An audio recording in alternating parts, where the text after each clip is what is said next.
S A part கட்டுரை வினாக்கள் பகுதியூடாக முதலாவது கேள்வியிலிருந்து பார்த்துக் கொள்வோம்.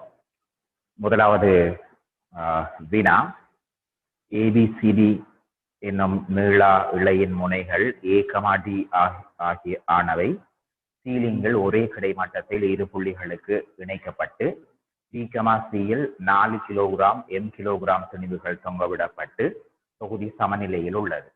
இழையின் பகுதிகள் ஏபி, பிசி, சிடி ஆகியன கீழ் நோக்கிய நிலைக்குத்துடன் முறையே 30 பாகை, 60 பாகை, 30 பாகை கோணங்களை ஆக்குகின்றன. எம்மின் பெருமானத்தையும் இழையின் 3 பகுதிகளிலும் உள்ள இழுவைகளையும் காண்கிறோம். முதலாவது கேள்விக்குரிய படம் செய்திருப்பீங்க.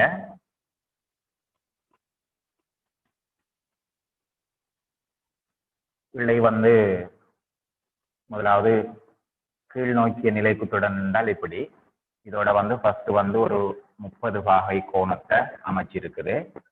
அடுத்த கீழ் நோக்கிய நிலைக்குத்து இதுல 4 கிலோகிராம்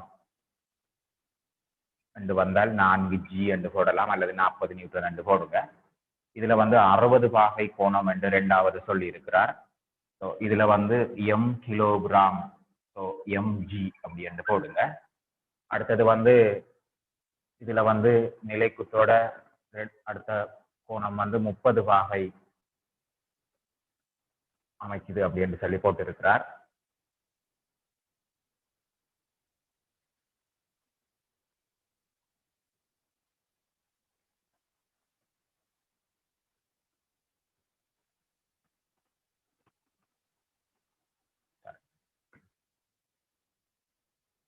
இது செங்கோணம் அவர் நம்ம எப்படி பயன்படுத்தி கொண்டாலும் ஓகே.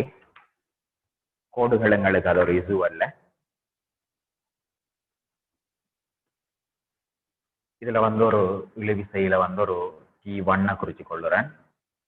இதுல ஒரு T2 குறிச்சால் இதுலயும் குறிக்கணும். 2 தரம் T2 நீங்க யூஸ் பண்ண வேணும். இதுல T3 எடுப்போம். இதுல ஒரு 30 பாகையும், இது 60 பாகை என்பதால இதுல ஒரு 60 பாகையும் வரதால 90 பாகை இடத்த இருக்கும். இது 60 பாகைன்னு சொன்னால் இடத்துல 30 பாகை வாரத்தால உங்களுக்கு 150 பாகை இருக்கும். இதுலயும் உங்களுக்கு 150 பாகை இருக்கும். ஏனென்றால் நிலைக்குத்து கோடு இது 30 போனால் 180 பாகை மிச்சம் 150 பாகை. எல்லாத்தையும் மார்க் பண்ணிக்கொள்ளுங்க. இதுல உங்களுக்கு ஒரு 30 பாகை இருக்கு. அது 30 பாகைன்னு சொன்னால் இதுல உங்களுக்கு ஒரு 150 பாகை இருக்கு.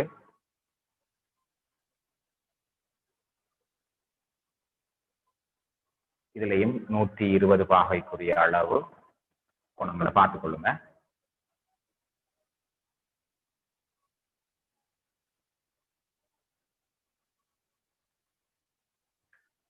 அதானுக்காக ஒரு 2 மினிட்ஸ் பிரேக் பண்றேன்.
சாரி,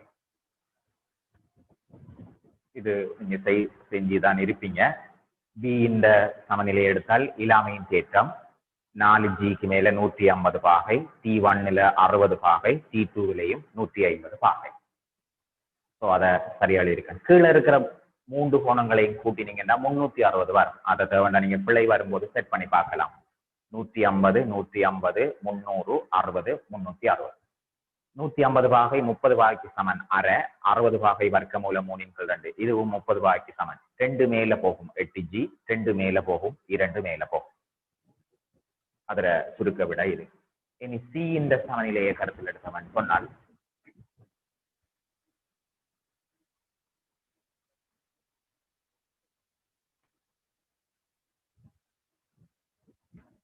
சியின் சமநிலை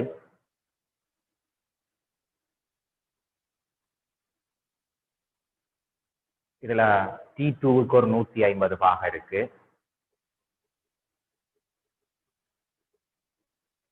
T3க்கு ஒரு 120 பாகை இருக்கு. இந்த 30ஐயும் 90ஐயும் கூட்டினால் MGக்கு ஒரு 90 பாகை இருக்கு. இதை கூட்டி பாருங்க, 270, 90, 360. ஸோ கீழே எழுதியிருக்கிற கோணங்கள் சாரி. T2ன்றது எங்களுக்கு தெரியும் 4G அண்டு, அதுக்கு கீழே ஒரு அரை இருக்கு.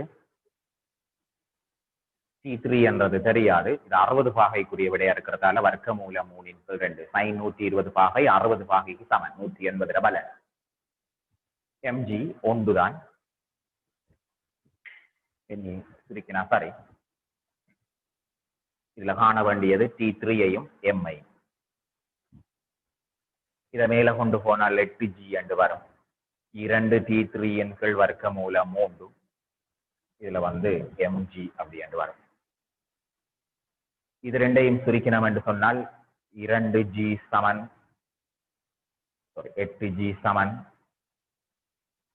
2 மேல போய் பெருக்கும் 8G சமன் 2 T3 கீழ் வர்க்கமூலம் 3. இதையும் சுருக்கினால் 4. T3க்குரிய விடை 4 வர்க்கமூலம் 3G. இந்த 8Gயை சமப்படுத்தினால் MGக்கு சமனாக இருக்குது. ஸோ அதனுடைய பகுதியங்களுக்கு M-க்குரிய விட 8 அப்படின்னு வரும். G-யை வெட்டிட்டான். ஆகவே M-க்குரிய விடையாக அங்க 8 என்றதை காட்டுது. B part.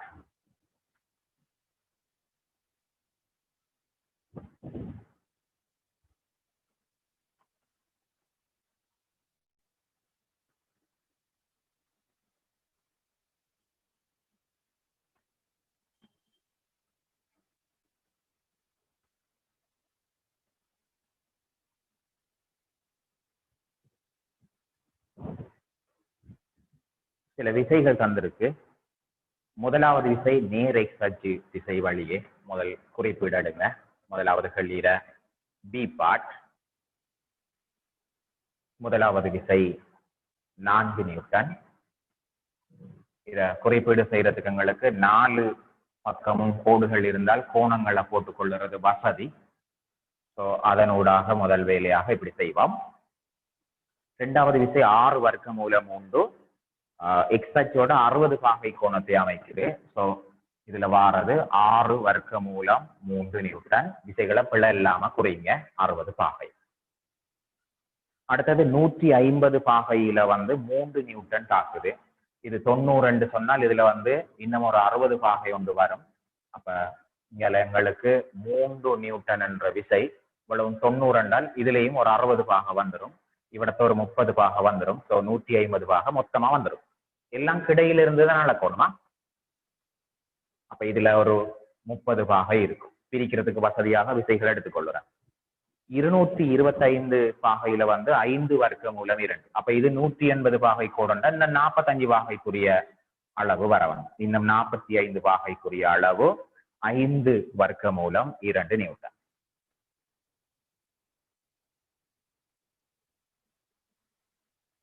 அடுத்தது 270 பாகையில 2 நியூட்டன். சரியாக நிலைக்குத்தாக கீழ் நோக்கி 3 செங்கோணங்களை கொண்டிருக்கும்.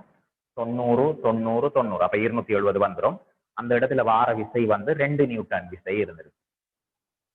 லாஸ்ட் ஒன் 300 பாகையோட வந்து 3 வர்க்க மூலம் 3. அப்ப அதுல வந்து ஒரு 30 பாகை வந்த உடனே அங்கால பக்கம் 60 பாகை வந்துடும். ஸோ இதுல வந்து 30 பாகை என்று சொல்றது வந்தா போதும். 270ஓட 30 சேர்ந்தால் 300 நியூட்டன். அதுல தாக்குகின்ற விசை கடைசி விசை ஓடரை பார்த்து சரியாக போடுங்க. இவ்வளவுதான் அதுல இருக்கிற பவர்.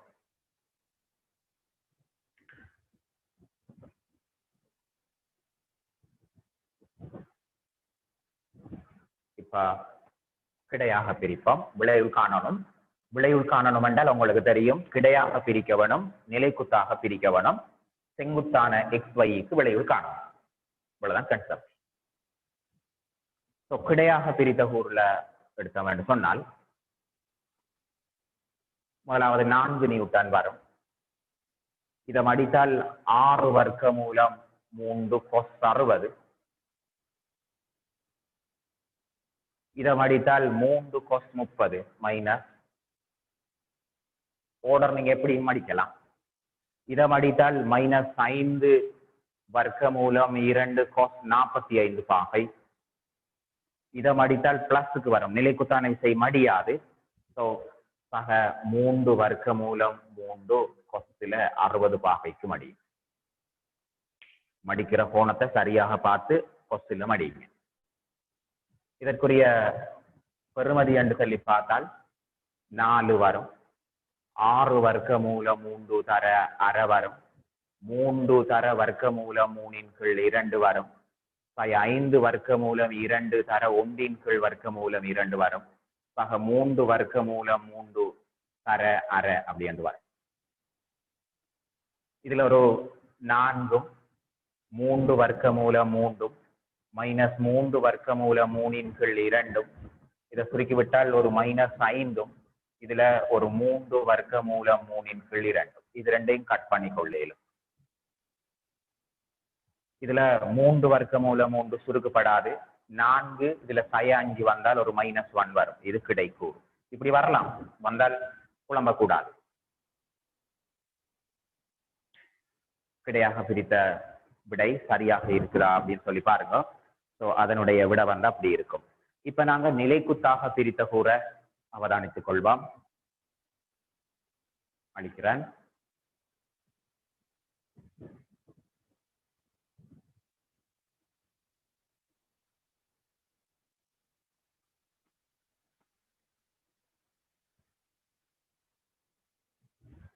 நிலைக்குத்தாக பிரித்த கூறு மேல் நோக்கி தான் பிரிக்கணும் இல்லை, நாம சும்மா வளமைக்காக பிரிக்கிறேன். இதை மடிச்சால் 6 வர்க்க மூலம் 3 கொஸ் 30. இதை மடித்தால் 3 கொஸ் 60 பிளஸுக்கு வரும். இதுல டிரெக்டா ஒரு 2 இருக்கு. ஸோ -2 அப்படின்றாங்க. 5 வர்க்க மூலம் 2 கொஸ் 45 மைனஸுக்கு வரும். 5 வர்க்க மூலம் 2 கொஸ் 45. இதுவும் கீழே மடியும் மைனஸுக்கு வரும். 3 வர்க்க மூலம் 3 கொஸ் 30. சுருக்குவோம். முதலாவது 6 வர்க்க மூலம் 3 தர வர்க்க மூலம் 3/2. 3 தர அரை 2. 5 வர்க்க மூலம் 2 தர 1/2 வர்க்க மூலம் 2. 3 வர்க்க மூலம் 3 தர வர்க்க மூலம் 3/2.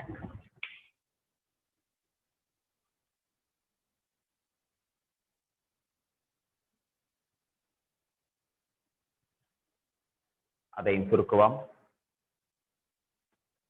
இதுல 3 இதுல 3 9 சக 3/2 2. இதையும் சுருக்கினால் 5. இது 3 3 அப்ப 9/2. 3 வர்க்க மூல 3 வர்க்க மூல 3 பெருக்கினா ஒரு 3. ஆக அந்த இடத்துல ஒரு 2. ஸோ இந்த 9ஐயும் இதையும் சேர்த்து சுருக்கினா 7 போனா 2 மிச்சம். ஆக 3/2 9/2. இதுல 2 பொதுவா எடுத்து விட்டோம் என்று சொன்னா 3 9. அப்ப அந்த இடம் உங்களுக்கு 2. இதுல 6 வரும். இதை சுருக்கினா அதை 2ஆல பிரிச்சா 3. ஸோ -1 வைக்குரிய நிலைக்கூறு. ஸோ வைக்குரிய கீழ் நோக்கிய நிலைக்குத்து கூறு 1 நியூட்டன். இந்த ரெண்டு கூறும் சரியா இருக்கான்னு பாருங்க. எக்ஸும் வையும் உங்களுக்கு செய்து பார்த்த போது சரியான பகுதியில உங்களுக்கு பிரித்தல் வந்திருந்தா சரி.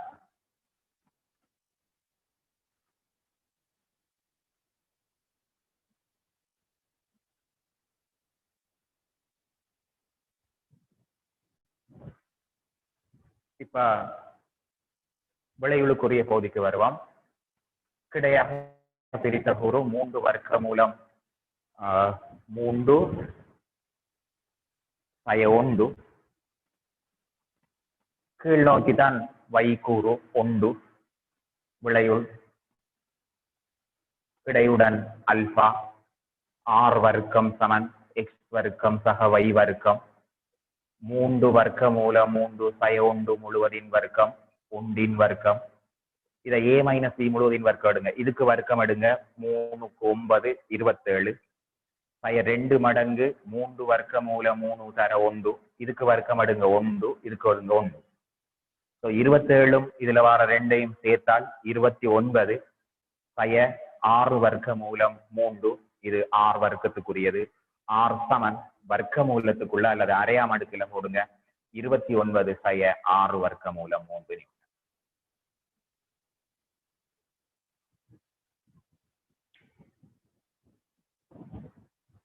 திசைக்குள்ள வாங்க.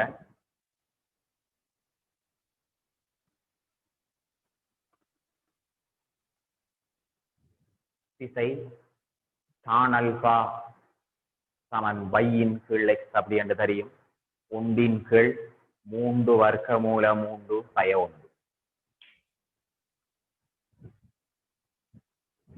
கீழே சேடு இருக்கக்கூடாது என்று நினைச்சால் அதுல ஒரு சேஞ்ச் பண்ணுங்க. இதுல உடன் புணரியால மேல பெருக்கினால் 3 வர்க்க மூலம் 3 சக 1. கீழே 3 வர்க்க மூலம் 3 1 பெருக்கம் 3 வர்க்க மூலம் 3 சக 1.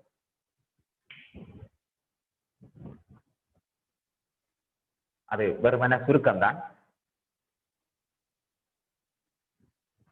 அந்த இடம் மேல உங்களுக்கு 3 வர்க்க மூலம் 3 சக 1. இதுல a வர்க்கம் b வர்க்கம். அப்ப இதுல வந்து வர்க்கிச்சால் உங்களுக்கு 27 1 வர்க்கம் 1. ஸோ விட 3 வர்க்க மூலம் 3 சக 1 கீழ் 26. ஸோ அல்பா சமன் tan இன்வர்ஸ் 3 வர்க்க மூலம் 3 சக 1 கீழ் 26. கீழே சேடு வராம எடுத்திருக்கோம், வரணும் செய்யல. முதலாவது கேள்வி முடிச்சிருக்கு.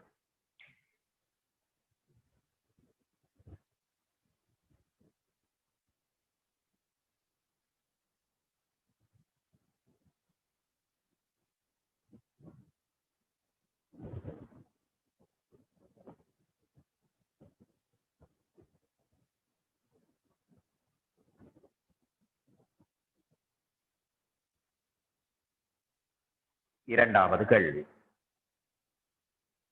A பார்ட் 3p 2p என்னும் இரு விசைகள் ஒரு புள்ளியில் தாக்குகின்றன.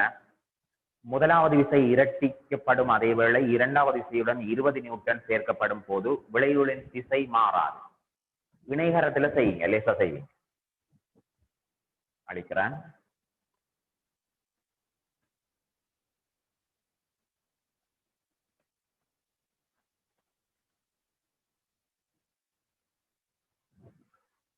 முதலாவது 3p என்று சொல்லக்கூடிய ஒரு விசையும்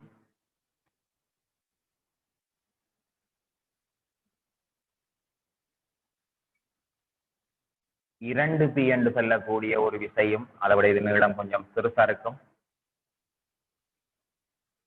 தாக்குகின்ற போது விளைவுள் உங்களுக்கு எப்படி இருக்கும் என்றால் ஒரு இணைகரத்திட சேப்ல வர்ற விளைவுள் வரும். இந்த இணைகரத்தை நாம கம்ப்ளீட் பண்ணினா உங்களுக்கு தெரியும் இதற்குரிய விளைவுகளுக்குரிய இடத்துக்கு போகலாம்.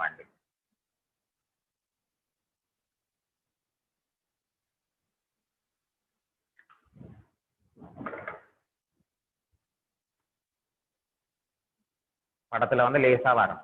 இதுதான் வர்ற விளைவு. ஒரு R1 அப்படின்னு எடுப்போமே.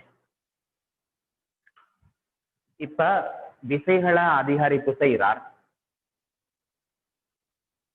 அதிகரிப்பு செய்யுங்க. இரண்டாவது விளைவுள் பெருசா வரும், நல்லா கவனிச்சு செய்யும். ஆனால் திசை மாறாதென்றால் இதே கோடாகத்தான் இருக்கும். இதே கோடாகத்தான் விளைவுள் இருக்கும். அப்ப முதலாவது விசையை என்ன செய்கிறார் என்று பாருங்க. முதலாவது விசை இரட்டிக்கப்படுகிறது. ஸோ இதே மாதிரி ஒரு கோடு ஒன்று டபுள் மடங்கு வரும், 6p ஆக மாறி இருக்கும். ரைட், இதால வருது. இன்னொரு 3p சேர்ந்திருக்கு. இதுல 20 நியூட்டன் விசைய எடுத்திருக்கார். இதுல 20 நியூட்டன் விசைய சேர்த்திருக்கார். ஸோ அதற்கு சமாந்தரமாக நீங்க இங்க ஒரு கோடு ஒன்று கூற போறீங்க.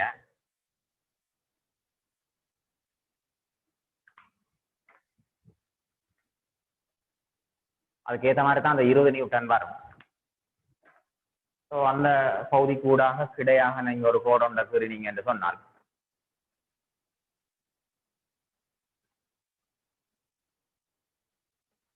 இதுதான் அந்த 20 நியூட்டன்.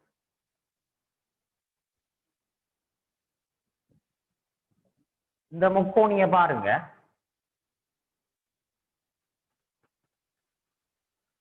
இது ஒரு நடுப்புள்ளி தேற்றம். இது மாதிரி கேள்வி செஞ்சிருக்கீங்க. இது 3p, இதுவும் 3p ஆக இருக்கிறதால இந்த பக்கங்கள் ரெண்டும் சமனா இருக்கும். நடுப்புள்ளி தேற்றம் என்ன சொல்லுதுன்னு சொன்னால், இப்படி சமாந்தரமாக கோடு இருந்தால் இது நடுப்புள்ளிக்குள்ளால போனால் இதுவும் நடுப்புள்ளியாகவே இருக்கும். இதுல அரைவாசியாக இவர் இருப்பார். ஸோ அந்த இடத்தை யோசிச்சோம் சொன்னா இது 3p, இது 3p நடுப்புள்ளி என்றால் இந்த இருக்கிற துண்டும் சமனா இருக்கும். இப்ப அங்கால இருக்கிற முக்கோணியையும் பாருங்க, அதுவும் நடுப்புள்ளி தேற்றம். இதுக்கு இங்கால இருக்கிற முக்கோணியையும் பாருங்க, இதுவும் நடுப்புள்ளி தேற்றம். ஏனென்றால் இந்த கோடு சமாந்தரம் தானே, சமாந்தரமாக பிரிக்க போகுது. ஸோ இந்த முக்கோணியை நீங்க எடுத்து பாத்தீங்கன்னு சொன்னாலும் இதுல உங்களுக்கு ஒரு நடுப்புள்ளி ஒன்று தெரிகிறதால, இது உங்களுக்கு நடுப்புள்ளியாக இருக்கிறதால இது சமாந்தர கோடு. ஸோ இதுவும் சமனத்தான் இருக்கும். ஸோ இந்த இடத்துல இந்த பக்கமும் சமனா இருக்கும். ஆகவே 2p என்று சொல்லுறது இந்த 20 நியூட்டனுக்கு சமனாக இருக்கும். ஸோ p சமன் 10 நியூட்டன். 2 தரம் நடுப்புள்ளி தேற்றத்தை யோசிங்க. ஒரு நடுப்புள்ளி ஊடாக 3வது பக்கத்துக்கு சமாந்தரமா வரையப்படும் கோடு அந்த 2வது பக்கத்தின் இருகூறாகும். அதே மாதிரி இந்த முக்கோணி எடுத்தால் இது நடுப்புள்ளி என்று தெரியும், இது ரெண்டும் சமாந்தர கோடு என்று தெரியும். ஆகவே இதையும் இது இருகூறாக்கும். ஸோ இது ரெண்டும் சமனாகத்தான் இருந்திருக்கும். ஆகவே அந்த p-க்குரிய விட 10 newton. B part.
B part. P, Q என்னும் இரு விசைகள் 2 அல்பா கோணத்தில் தாக்கும் போது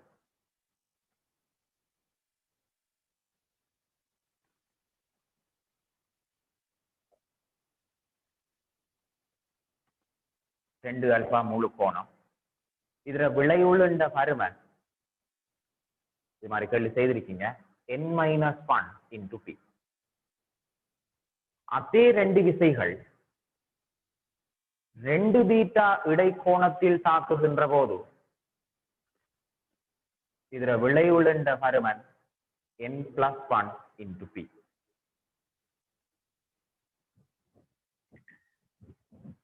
ஆகவும் இருப்பின் என காட்டுக. முதலாவதுல நாங்க எழுதலாம் r வர்க்கம் சமன் p வர்க்கம் சக q வர்க்கம் சக 2pq அந்த இடத்துல cos பீட்டாவுக்கு பதிலா 2 ஆல்பா கிடைக்கும். r வர்க்கத்துக்கு என்ன போடலாம்? n மைனஸ் 1 முழுவதின் வர்க்கம் p வர்க்கம் சமன் p வர்க்கம் சக q வர்க்கம் சக 2pq cos 2 alpha.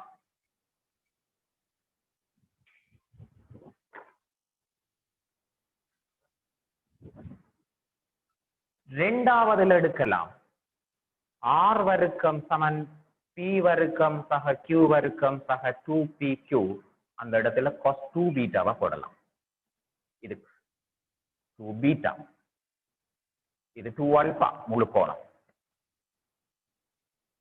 So r வர்க்கத்துக்கு பதிலா n பிளஸ் 1க்கும் வர்க்கத்தை கொடுக்கணும், p க்கும் வர்க்கத்தை கொடுக்கணும். p வர்க்கம் சக q வர்க்கம் சக 2pq cos 2 பீட்டா. இந்த ரெண்டு சமன்பாடையும் பாருங்க.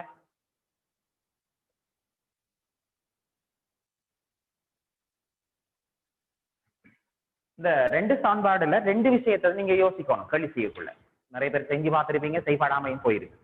ஒன்று ஒண்டால பிரிக்கணும், அது போன ஒரு தியரி கேள்வியில செஞ்சோம். அல்லது இது ரெண்டும் வித்தியாசப்படுறதால விடத்தை பொதுவடுக்கையில அங்கால கொண்டு போன கஷ்டம், அதனால ஒன்றுல இருந்து ஒன்றை கழிக்கணும். லேசா கழிக்கலாம் பாருங்க, இதுல இருந்து இதை கழிக்கலாம் அல்லது இதுல இருந்து இதை கழிக்கலாம். கழிப்போம். இரண்டாவது சமன்பாடுல இருந்து முதலாவது சமன்பாடை கழிச்சு அந்த p வர்க்கம் q வர்க்கம் p வர்க்கம் q வர்க்கம் போயிடும். போனா உங்களுக்கு இந்தியால என்ன வரும்னு சொன்னா n பிளஸ் 1 வர்க்கம் p வர்க்கம் சய n மைனஸ் 1 வர்க்கம் p வர்க்கம். அந்த சிறுத்துக்காக இதை கழிச்சும் இதை முன்னுக்கு மொழி இருக்க. இது பெரிய சமன்பாடு. இந்தியால கழிச்சிங்கன்னு சொன்னால் உங்களுக்கு 2pq கொஸ்ல 2 பீட்டா வேண்டும் மைனஸ் 2pq கொஸ்ல 2 ஆல்பா வேண்டும். இதுல ஒரு p வர்க்கத்தை பொதுவாடுங்க. இதுல n பிளஸ் 1 வர்க்கம் என்று வரும், n மைனஸ் 1 வர்க்கம் அப்படி என்று வரும். அங்கால 2pq பொதுவாடுங்க. ஒரு கொஸ்ட 2 ஆல்பாவும் ஒரு கொஸ்ட 2 பீட்டாவும் ஒரு கொஸ்ட 2 ஆல்பாவும் வரும். இவ்வளவு ஃபர்ஸ்ட் முடிங்க. என்னை விட சாரி வந்துட்டோம். அந்த ஐடியாவுக்கு வந்தா சரி, கழிக்கிறதா கூட்டுறதா பெருக்கிறதா பிரிக்கிறதான்ற 4ல ஒன்றுதான். ஸோ இனி அழிக்கலாம் நினைக்கிறேன்.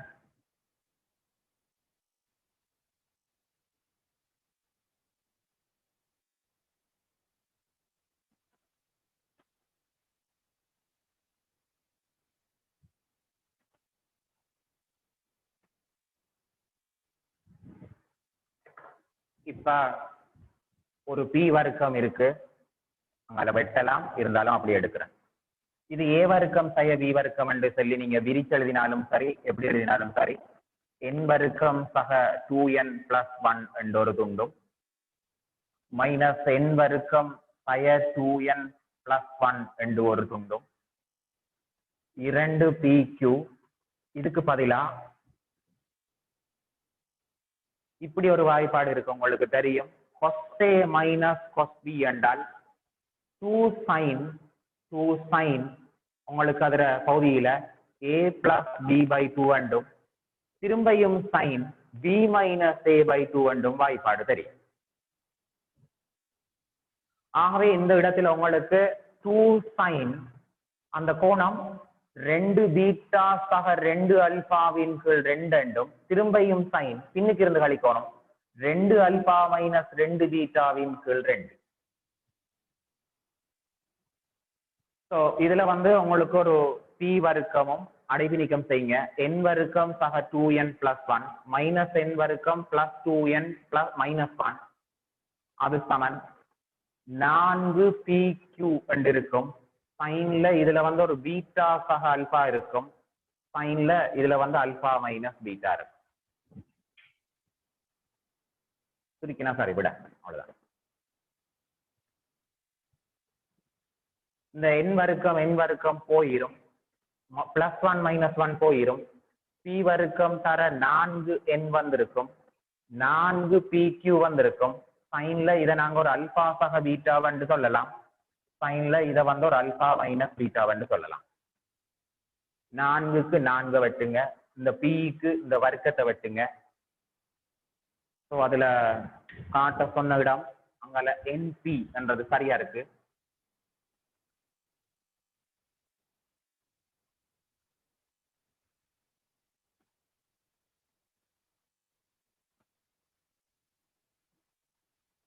ஸோ இதுக்கு NP சமன் அங்கால பக்கம் Qவோட sin ஆல்பா சக பீட்டாவும் sin ஆல்பா சய பீட்டாவும்.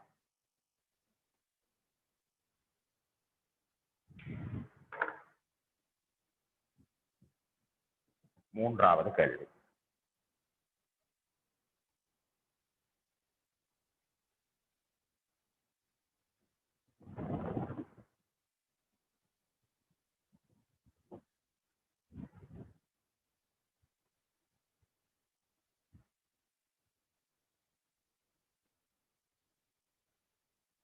அந்த படத்துக்கு T1 T2க்குரிய பகுதியை எடுத்துக்கொள்ளுங்க. இல்லாமையும் செய்யறதுக்குரிய பகுதி தானே.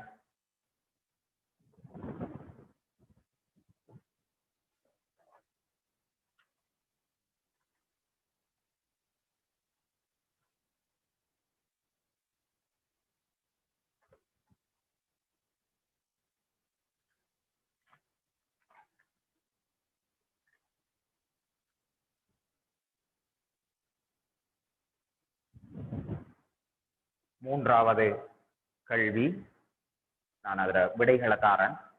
ஏ பார்ட் ஒரு சைட்ல T1க்குரிய விட இல்லாமையும் தேட்ட நீங்க பாவிச்சிருப்பீங்களானே. T1க்குரிய விட 200 நியூட்டனும் T2க்குரிய விட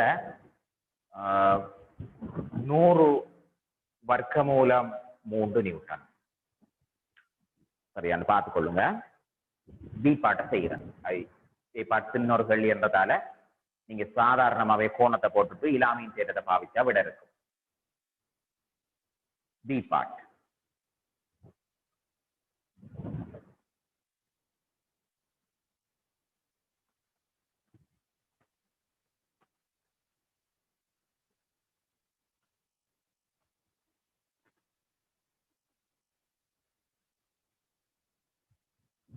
பத்து மீட்டர் நீளமும் 80 கிலோகிராம் நிறையுமுடைய ஒரு சீரான கோல் அதனுடைய நுனிகளில் வைக்கப்பட்டுள்ள இரு தாங்கிகளின் மீது கிடைநிலையில் ஓய்கிறது.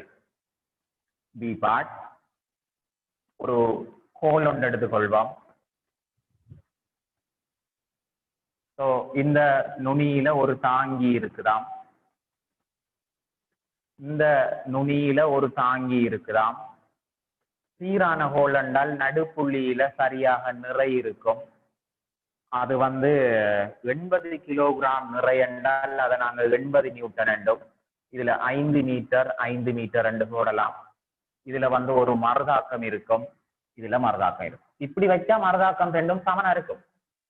இன்னொரு விசைய சமநிலையை குலைக்கிறோம். இது இப்ப இதை பாருங்க, சமச்சீரா இருக்கு. நடுவுல தாக்குறதால 2 மறுதாக்கம் சமனா தான் இருக்கு. ஒரு நுனியிலிருந்து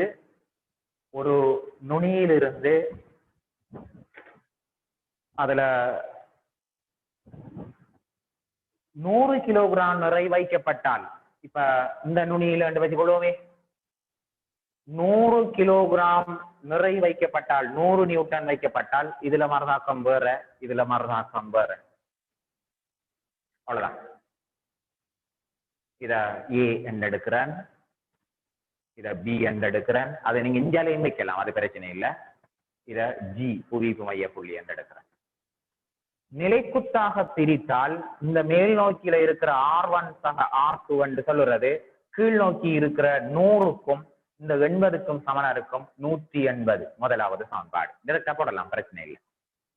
மேல் நோக்கி R1 சக R2, கீழ் நோக்கி இருக்கிற அல்லது R1 சக R2 -100 -80 மொத்தமா கடைசியை கொண்டு வந்தால் இப்படி வரும். இப்ப நாங்க ஏ பற்றி திருப்பம் ஒன்று எடுத்து விட்டால், ஏயில் இருக்கிற விசைகள் வராது. 80 நியூட்டன் தர 5 என்று சொல்லியும் இது அடுத்த சுழற்சி. இப்ப ஒரு திருப்பம் என்று சொன்னால் எப்படி நாங்க பிளஸ் மைனஸ் அறையிற, இது நிறைய பேருக்கு பிரச்சனையா கிடக்குது. இதுதான் என்று சொன்னால் இப்படி விசை தாக்குது என்று சொன்னால் இது இழுக்கக்குள்ள இப்படி இழுக்கும். இதுக்கு நாம அப்படி பிடிச்சி இழுத்தோம்டா இந்த இதை பிடிச்சி இப்படி இழுத்த மாட்டா இப்படி சுழலும். சோ இது பிளஸுக்குரிய சுழற்சி. இவர சுழற்சி எடுத்தவன் சொன்னால் இவர் அங்கால பக்கம் இப்படி ஒரு கம்புல பிடிச்சி வச்சு இப்படி இழுத்தவன் சொன்னா அங்கால வசை அடுத்த சுழற்சி. ஆகவே அந்த இடத்துல உங்களுக்கு மைனஸ்ல R2வும் தூரம் 10 சமன் 0 ரெண்டு தான் வரும் விசை. ஏக்குள்ள இருக்கிற விசை வராது. ஆகவே இதுல ஒரு சைவரையும் இதுல ஒரு சைவரையும் வெட்டி கொண்டால் 8 5 40 சமன் அங்கால R2வை கொண்டு போனால் R2க்குரிய விட 40. R2 40 என்றால் R1 சக 40 சமன் முதலாவது சமன்பாடுல இருந்து. சோ R1க்குரிய விட 140 நியூட்டன். செய்திருப்பீங்க. ஆன்சரை கரெக்ட் பண்ணி அதுல பாருங்க. 4வது கேள்வி.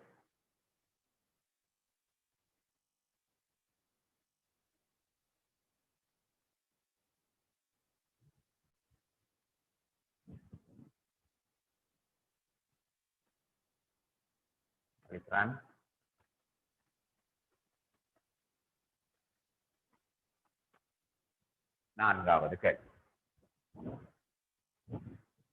ஏ நீளமான ஒரு இலேசான நீளா இழை பி இடைத்தூரத்தில் A, B என்னும் நிலைத்த புள்ளிகளுக்கு இடையில் இணைக்கப்பட்டு இப்படிதான் இருந்திருக்கு.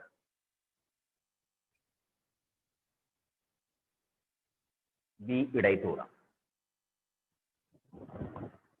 W நுரையுடைய ஒரு ஒப்பமான வளையம், இதுக்குள்ள ஒரு வளையம் ரிங் கொண்ட போட்டிருக்கார். ஒரு வளையம்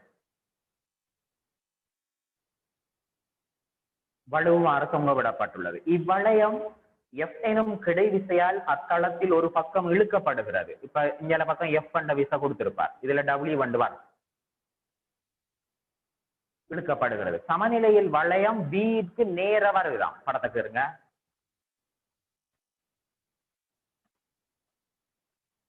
இது A என்று செல்லக்கூடிய புள்ளியில இருந்து இந்த பகுதிக்கு இழை இப்படி திரும்பி வரும். நேர்கோடாக தெரியும் இழை. இழை வெட்டுப்பட மாட்டிச்சு. வளையத்தை சின்னதாக்குறங்க. அதுல இருந்து இடவழி இல்லாம இப்படி மடியுங்க. இதுக்கு நேரதான் இவர் வாராராம். ஸோ இவருடைய புள்ளி சரியாக நேர அப்படி இருக்கும். இது A என்ற புள்ளி, B என்ற புள்ளி, B இடைத்தூரம். இதுல வளையத்துல ஒரு நிறை W இருக்கும். நிறை என்று சொல்லி இருக்கிறார். இங்கல பக்கம் சரியாக F என்று செல்லக்கூடிய ஒரு விசை ஒன்று இருக்கும். இதுலயும் T என்ற இழுவை தான் இருக்கும். இதுலயும் T என்ற இழுவை தான் இருக்கும். இழைய வெட்டினா அல்லது விடக்க ஒரு முடிச்சு போட்டா இது T1 T2 மாறும். அல்லது அதுல ஒரு திணி ஒன்றை கட்டி தொங்க விட்டால் இந்த இழுவைகள் மாறும். வளையம் ஒன்று இதுக்குள்ள அசைஞ்சு ஓடக்கூடிய மாதிரி இருந்தா, ஒரு மோதிரம் மாதிரி ஒன்று இருந்தா இழ வெட்டுப்படாட்டி ஒரே இழுவை இருக்கும். ரெண்டுலையும் T என்று போடணும். T1 T2 என்று போற்றப்படாது. ஆகவே இவ்வளவு விஷயங்களும் தான் அதுக்குள்ள இருக்கிற பகுதி. இழையின் நீளம் A என்று சொல்லி இருக்கிறார். அந்த நீளத்திட பகுதியையும் ஒரு துண்டாக நீங்க அதுல குறிச்சு கொள்ளுங்க. அப்ப ஒரு துண்டாக நீங்க அதுல குறிச்சிங்கன்னு சொன்னா, இந்த இழையின் நீளத்தை X எடுத்தா இந்த இழையின் நீளம் எங்களுக்கு A - X இருக்கும். ஏனென்றா இந்த இழையின் முழு நீளம் தானே, அதுல ஒரு துண்டை X எடுப்போம். இதுல எவ்வளவு பங்காக பிரியுதுன்னு எங்களுக்கு தெரியாது. ஸோ அதுல ஒன்றை X எடுப்போம், இன்னும் ஒன்றை A - X ஆக கருதுவோம். பைத்தகரஸ் தேற்றம் பாவித்தால் X-க்குரிய விடையை கண்டுபிடிக்கலாம். முதலாவது வேலை அந்த முக்கோணி எடுப்போம். X வர்க்கம் சமன் B இந்த பகுதி A - X வர்க்கம் அங்கல சக B வர்க்கம். இதை இங்கே கொண்டு கழிப்போம். A - X வர்க்கம் சமன் B வர்க்கம். இதை X - A - X என்று ஒரு கோவையாகவும் X plus A - X என்ற ஒரு கோவையாகவும் இதுல எழுதலாம். இப்ப இதை அடைப்பு நீக்கம் செய்தால் X - A plus X என்று ஒன்றும், இதுல X-ம் X-ம் போனால் ஒரு A என்று ஒரு துண்டும் அதுக்குள்ள வரும். இருக்குங்க அவ்வளவை.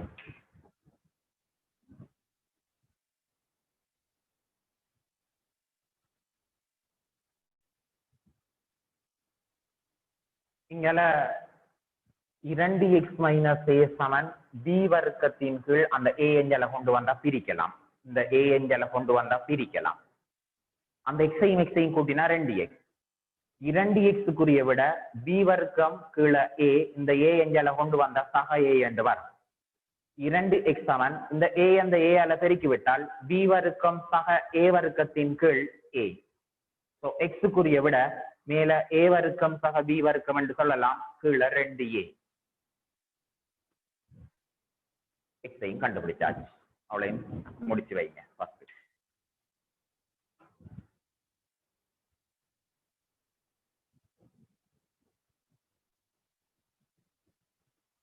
சும்மா பர்மன் ஒரு பைத்தகரஸ் தேற்றம் பாவிச்சு இன்னொரு வேலை தான், ஒழுங்கா சுருக்குங்க. அல்ஜிப்ரா மட்டும் தான் உங்களுக்கு சுருக்கத்துல பிரச்சனையா இருக்கும். இது வர்க்கம் சமன், இது 2 வர்க்கங்களின் கூட்டுத்தொகை. எப்படியோ எக்ஸ காணுங்களை இந்த விட வரும். இப்ப நாங்க கேள்விகளுக்குள்ள போய்கொள்வோம். ஸோ அந்த இடத்துல இவரை நாம ஒரு டீட்டா எடுத்தால் விசைகளை மடிப்பு செய்யப்படுறோம். விசைகளின் எண்ணிக்கை 4, 3 அல்ல. இல்லாமையின் தேற்றம் பாவிக்க இயலாது. ஸோ இந்த இடத்துல நாங்க ஒரு சைன் டீட்டாவை எடுத்தோம் என்று சொன்னால் எதிர்பக்கத்தின் தென்பக்கம். ஸோ இங்க எடுங்க, சைன் டீட்டா சமன் எதிர்பக்கம் பிக்கு கீழே தென்பக்கம் எக்ஸ் ஆக வரும். ஸோ பி அதை அப்படியே போடுங்களா. இதுல எக்ஸுக்கு பதிலாக ஒரு ஏ வர்க்கம் சக பி வர்க்கத்தின் கீழ் 2a, அதால 2ab கீழ் ஏ வர்க்கம் சக பி வர்க்கம் சைன் டீட்டா வரும். இந்த முக்கோணியை பாருங்களா. இதுல சைன் டீட்டான்னு சொல்றது எதிர்பக்கத்தின் கீழ் தென்பக்கம், அதை கண்டு வச்சிருக்கிறோம். கொஸ் டீட்டாவையும் காணுங்க, கண்டா கேள்வியிலேயே செய்திடலாம்.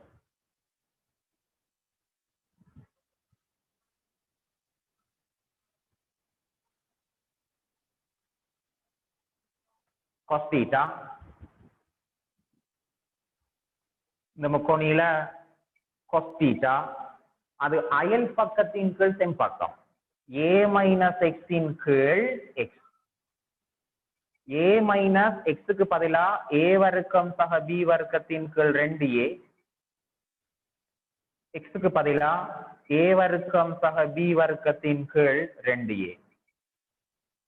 இந்த 2a என்ற பொதுவெடுத்தால் 2a வர்க்கம் சய a வர்க்கம் சக b வர்க்கத்தின் கீழ் 2a என்ற ஒரு கோவையும், கீழே a வர்க்கம் சக b வர்க்கத்தின் கீழ் 2a என்ற ஒரு கோவையும் வெட்டுங்க. 2a 2a.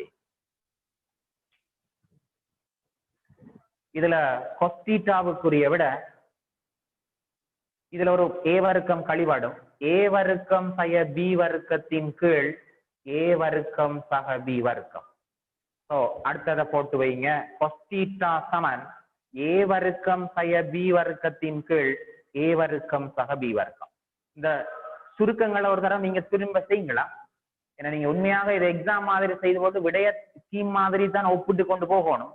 ஸோ அந்த கொஸ் தீட்டாவில் இதுல சரியா போட்டு பிரிங்க. இந்த கோபம் உங்களுக்கு சரியாக சுருக்குப்படுதான்னு ஒரு தரம் செஞ்சு பாருங்க.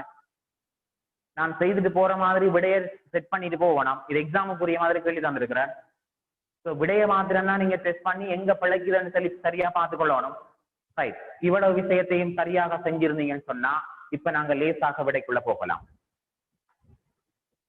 நிலைக்குத்தாக பிரித்தால் எங்களுக்கு தீக்குரிய விட வரும்.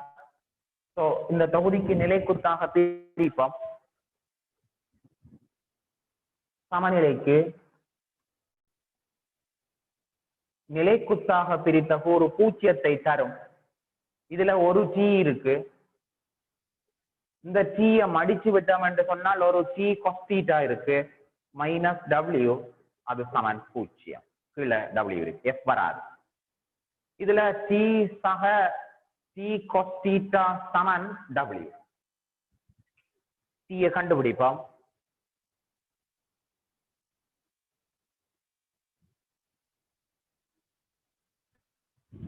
இந்த விடம் ஒரு டீயை பொதுவெடுத்தால் 1 பிளஸ் கொஸ் தீட்டா, அது சமன் w. டி நல்ல சுருக்கம், கவனமா செய்ய வேணுமா. இதுல ஒரு a வர்க்கம் சய b வர்க்கம், கீழே ஒரு a வர்க்கம் சக b வர்க்கம், இதுதான் w-க்குரிய பெருமதி. இதை சுருக்கினோம் என்று சொன்னால் டி இந்த a வர்க்கம் சக b வர்க்கம் இங்க வந்துடும். இதுல ஒரு ஏ வர்க்கம் சய பி வர்க்கம் வந்துடும். கீழே ஒரு ஏ வர்க்கம் சக பி வர்க்கம் இருக்கும். இதுல பி வர்க்கமும் பி வர்க்கமும் போனால் அது சமன் W.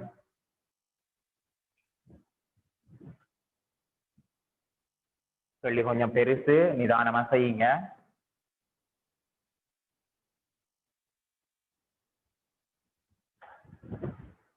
இப்ப தீக்குரிய இடத்துல இங்க உங்களுக்கு என்ன இருக்கும் என்றால் 2 ஏ வர்க்கம் இருக்கும். கீழே ஏ வர்க்கம் சக பி வர்க்கம் இருக்கும். சமன் W. So T சமன் W into ஏ வர்க்கம் சக பி வர்க்கத்தின் கீழ் 2 ஏ வர்க்கம். இந்த 2 ஏ வர்க்கம் பிரிக்கும், இது வந்து பெருக்கும். F காணும். இத செயற்பாட பாருங்க. நிலைக்குத்தாக பிரிக்கக்குள்ள எங்களுக்கு தேவை cos θ தேவைப்படுது. ஆகவே அதை ஏற்கனவே செஞ்சு வச்சிருப்பீங்க. அதை யோசிங்க. முதல் sin θ கண்டு வச்சிருக்கோம், cos θ கண்டுக்கும். அதுக்கு முதல் x. இதென்ன முழு நீளமும் a என்றதால எவ்வளவு மடிஞ்சிருக்குன்னு தெரியாது. இது ரெண்டோட பங்கும் தெரியாது. x எடுத்தால் முழு நீளம் a இருந்து x கழிச்சு அந்த துண்டு வரும். வைத்தகரஸ் தேற்றத்தை பயன்படுத்தி x கண்டு. sin θ எதிர்பக்கத்தின் கீழ் செம்பக்கம் b இன் கீழ் x போட்டு சுருக்கி ஒரு கோவை வச்சிருக்கோம். cos θ அயல் பக்கத்தின் கீழ் செம்பக்கம் a மைனஸ் x இன் கீழ் x போட்டு சுருக்குங்க. அதை பயப்படாம செய்யுங்க. அதுல ஒரு கோவை எடுத்து வச்சிருக்கோம். இப்ப நிலைக்குத்தாக பிரிக்கும் கிடையாது பிரிக்கப்படும். நிலைக்குத்தாக பிரிச்சா c பிளஸ் c cos θ சமன் W இருக்கு. அதை அப்படியே கொண்டாந்து வச்சு சுருக்கினா t க்குரிய விட வளவும் வரும். கிடையா பிரிங்க f விட வரும். இப்ப நாங்க கிடையாக பிரித்தோம் என்று சொன்னால் சமநிலையில செய்யறோம். சோ கிடை கூறும் வந்து 0க்கு சமனாக இருக்கிறதால இதுல f வந்து இந்த திசைக்கு இருக்கு. அங்கால இதை மடிச்சோம் என்று சொன்னால் sin θ cos θ பாருங்க. இது 90 மைனஸ் θவா கிடக்கும். சோ t sin θ சமன் 0.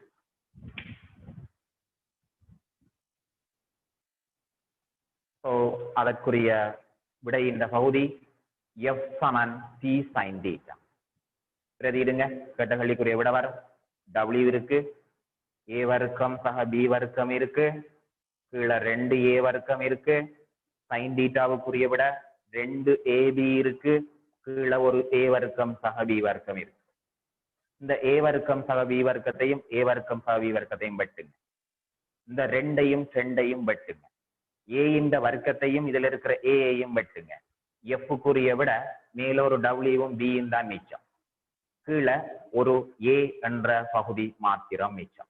WB-யின் கீழ் ஏ என்றது அதற்குரிய விட.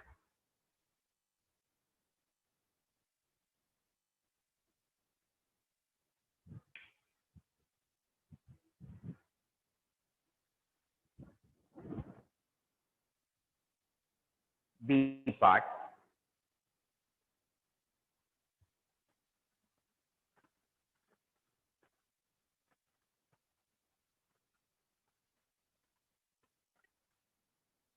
ஒரு சதுரம் 4 மீட்டர் பக்கமுடைய ஒரு சதுரம்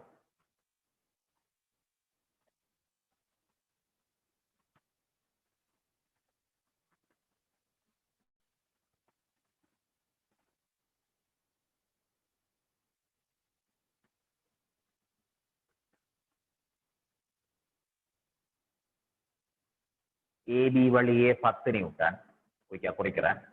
கை முடியுது. BC 8 Newton, DC 14 Newton,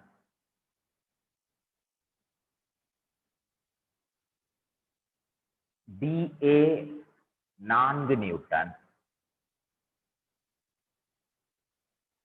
AC 6 வர்க்கமூலம் 2 நியூட்டன். இது 45 வகையா இருக்கும். முதலாவது விளைவுளை காண்க.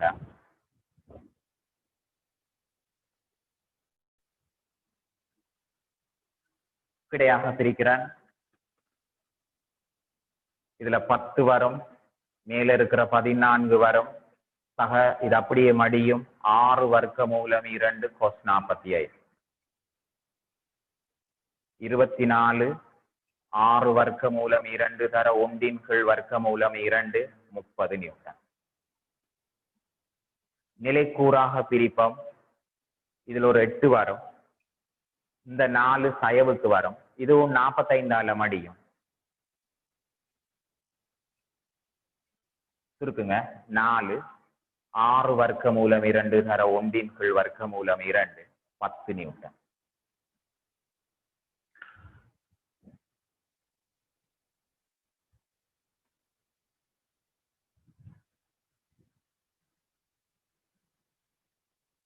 விளையுள் கிடையாக 30 நியூட்டன், நிலைக்குத்தாக 10 நியூட்டன். ஸோ இதுல விளையுள் 6 இருக்கும், அல்பா இருக்கும். R வர்க்கம் சமன் X வர்க்கம் சக Y வர்க்கம் 30 இட வர்க்கம் சக 10 இட வர்க்கம். ஸோ அதுல 900, இதுல 100, 1000 R வர்க்கம். வர்க்க மூலம் எடுத்து விட்டால் இதுல சரியான பாருங்க 1000 அதுக்குரிய 30 10 சரி 100 தர 10 எடுக்கலாம். இப்போ 10 வர்க்க மூலம் 10 நியூட்டன். 100 தர 10 100 வெளியில் எடுத்தா 10. ஏ பற்றிய திருப்பம் இரண்டாவது. ஏ பற்றி இந்த திசையில திருப்பம் எடுத்தால் அந்த 14 8 தான் வரும். விட எழுதுறேன்னா 14 தர 4 8 தர 4. இதுல 4 பொதுவா எடுத்தால் 14 8. ஸோ 4 தர 6 விட 24 நியூட்டன் மீட்டர்.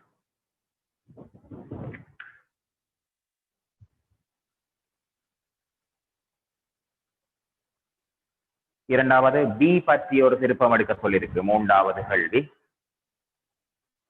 பி பற்றின திருப்பம். இந்த 2 விசைகளும் வராது. ஸோ இந்த சுழிக்கு எடுக்கிறேன். பி பற்றின திருப்பம். இந்த 14க்கும் நீங்க திருப்பம் எடுக்க வேணும், இந்த 4க்கும் திருப்பம் எடுப்போம். ஸோ 14 தர 4 4 தர 4 14 இப்படி இருக்கும். இது பற்றி திருப்பம் எடுக்கக்குள்ள இந்த சுழியில சுழலும். இது இப்படி திருப்பம் எடுக்கக்குள்ள மைனஸ்ல சுழலும். இவருக்கு செங்குத்து தூரம் எடுப்போம். அப்ப இந்த விசை வந்து இப்படி இருக்கும். புள்ளி பியில இருந்து வர்ற திருப்பம் இப்படி வரும். ஸோ அதுவும் பிளஸுக்கு வரும். அது என்ன விசை? 6 வர்க்க மூலம் 2 தர இந்த 4 மீட்டர் தூரத்தை இவிடத்த செங்குத்தொண்டை நீங்க அடிச்சு பாருங்க. செங்குத்தொண்டை கீறி பாருங்க. இந்த 4 மீட்டர் இதுவும் 45 பாகையா அடிக்கும். ஸோ இந்த செங்குத்து தூரம் 4 cos 45 இருக்கு. இப்படி மடிச்சிட்டு போட்டு எடுக்கலாம். 6 வர்க்க மூலம் 2 cos 45 போட்டு தர 4 போட்டாலும் சரி. ஆகவே இவருக்குரிய பகுதியில தூரம் 4 cos 45. விளங்காட்டி லைவ்ல வந்து சந்திக்கக்குள்ள கேளுங்க. ஸோ இந்த இடம் எங்களுக்கு 16 56 16 6 வர்க்க மூலம் 2 தர 4 தர 1 கீழ் வர்க்க மூலம் 2 சுருக்குங்க. இதுல போனால் ஒரு 40 மிச்சம் இருக்கும். அதுல ஒரு 24 இருக்கும். 64. அஞ்சாவது கேள்வி உங்களுக்கு விட்டுருக்கிறேன். அதே மாதிரி கேள்வி நான் எக்ஸ்ல பகுதியில் செஞ்சு காட்டி இருக்கிறேன். ஸோ அதுல விடைகளை செட் பண்ணி எடுத்துக்கொள்ளுங்க. ஐந்தாவது கேள்விக்குரிய பகுதிகளுக்குரிய விடைகள் ஏ பார்ட் பி பார்ட் அண்டு 2 பகுதிகள் உங்களுக்கு இருந்துச்சு. ஸோ அதுல கேட்ட கேள்வியில ஏ பார்ட்டுக்குரிய விட 8 கீழ் 7. அஞ்சாவது கேள்வி செஞ்சு பாருங்க. 8 கீழ் 7 மீட்டர் அதுல மாறும் விளைவில் நகரும் தூரம். பி பாட்டுக்குரிய விட அந்த தூரம் நகருகின்ற தூரம் ஒரு பக்கம் இருந்து எங்களுக்கு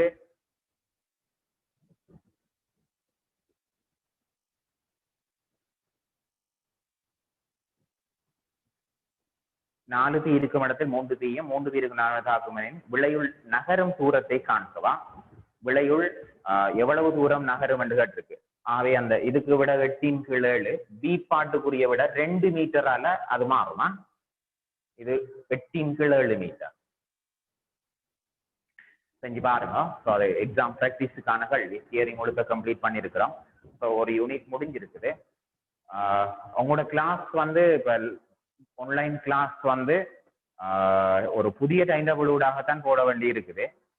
அது சம்பந்தமா வெள்ளி அல்லது சனி, அதாவது நாளைக்கு கிளாஸ் இல்ல, ஆன்லைன் இல்ல, சனிக்கிழமை வழமையான லைவ் கிளாஸ் இருக்கும்.